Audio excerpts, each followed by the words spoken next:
surface area is numerically equal to its volume. The condition given plus the total surface area of the cube numerically equal to its volume. So that is TSA is equal to 3. That's what's the total surface area of a cube? 6A squared. What's the volume of a cube? A cube. Okay?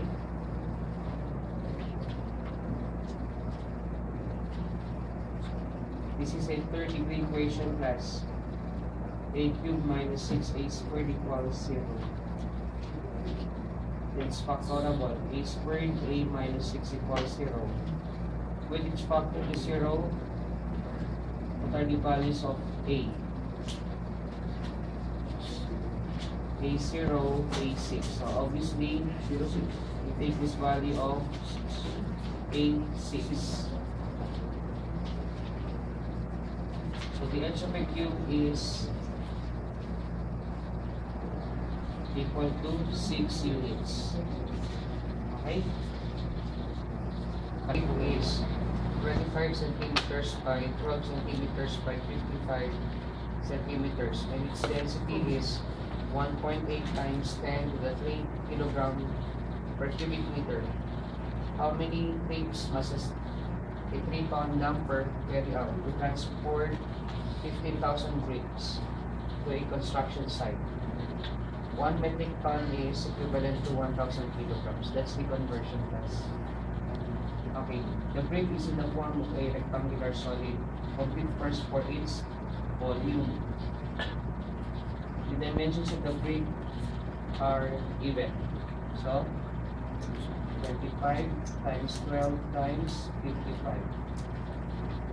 Is the length, the width, the height. Or,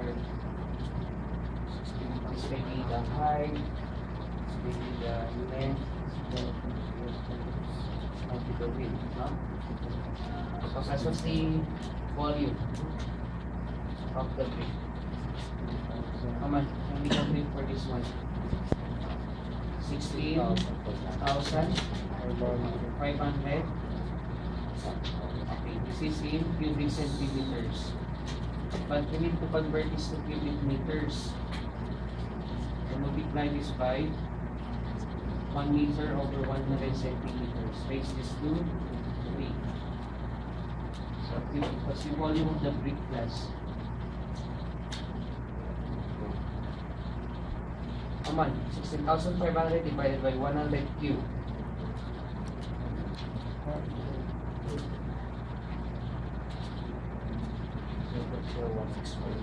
You see? That's 0.0165.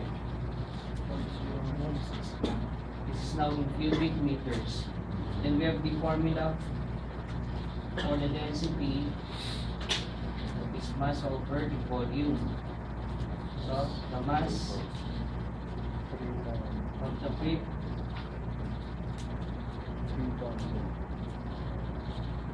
we have density times the volume. Okay?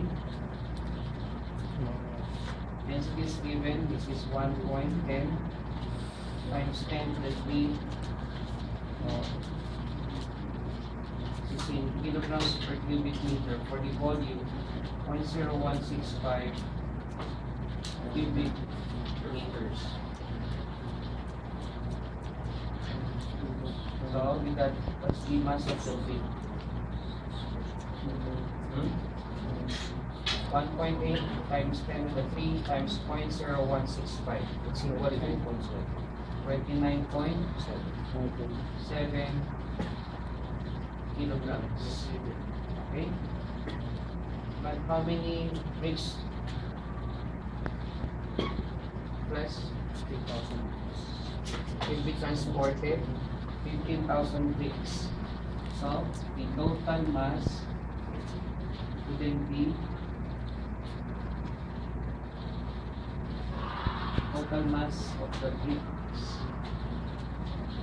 15,000. Multiply this by 29.7 kilograms equal to What's the value? Hmm?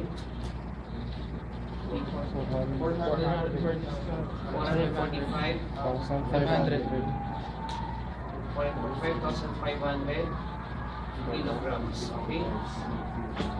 Then we convert this in metric ton plus. 1 metric ton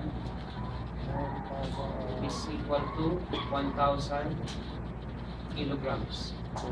This is the total mass of the bricks in metric tons. Equal to 445.5 tons. And then for the number of trips for the dumper to carry out these bricks at construction site, we have number of trips equals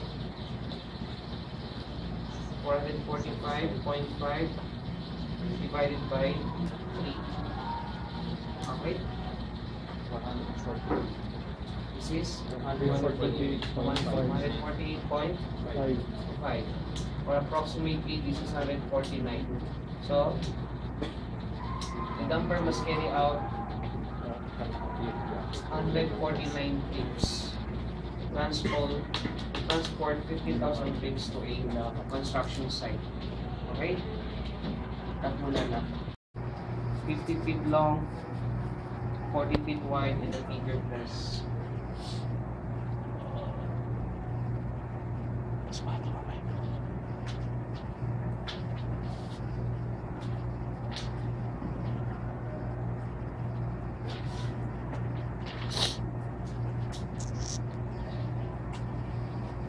The building is 50 feet long, 40 feet wide, and 80 feet high.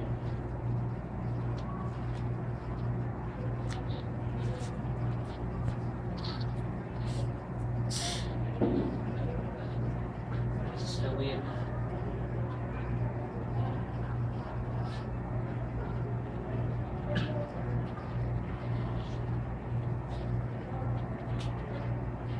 This has 50.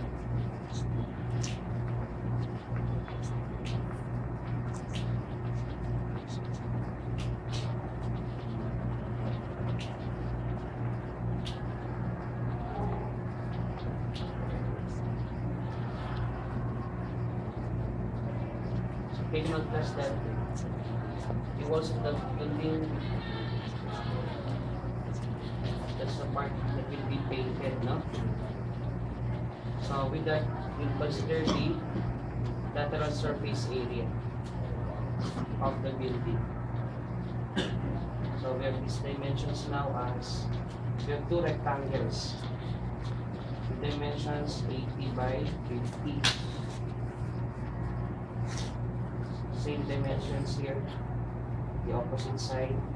So 2 times 50 times 80 plus is also considered as A the face. wall of the building. Is the other wall. Same dimension, so 2 times 40 times 80. Kindly compute for this value plus the value. That's 400 times 2, 800. 3, 2. This is 8,000. No? This one is 6,400. Huh? So this is 14,400 square feet. So with that, the number of gallons of paint required to paint the walls of the building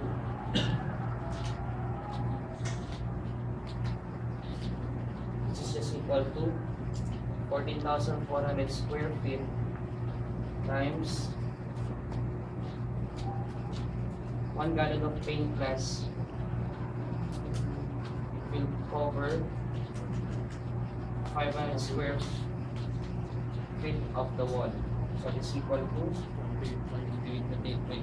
28.8 gallons.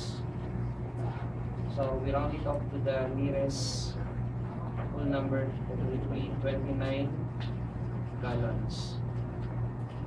Okay?